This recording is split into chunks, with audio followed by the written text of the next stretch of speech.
After more than 7 decades, the remains of a World War II U.S. Marine are now home in East Tennessee. Reporter Gabrielle Hayes joins us now with how an exhaustive search using DNA helped to bring closure for an area family. Gabby? Brandon, it was an emotional day for the family of Private First Class William Cavan, also known as Frank. Their journey to find him started years ago, but today they finally found some peace. It was an emotional homecoming. It takes me back to the grandmother that raised him.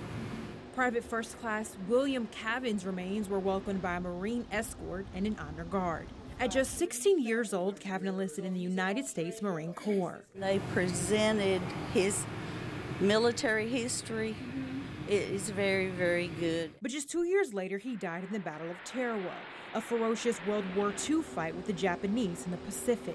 His family would have no idea where he was until 2013, when DNA evidence confirmed it was his remains buried in a section for unidentified veterans in a Honolulu cemetery. It is very, very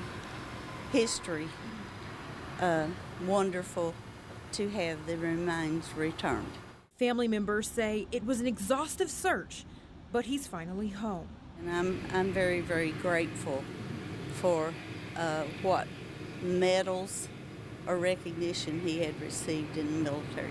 Sue Levacy is Cavan's first cousin and says seeing him return to Tennessee gave her family some relief.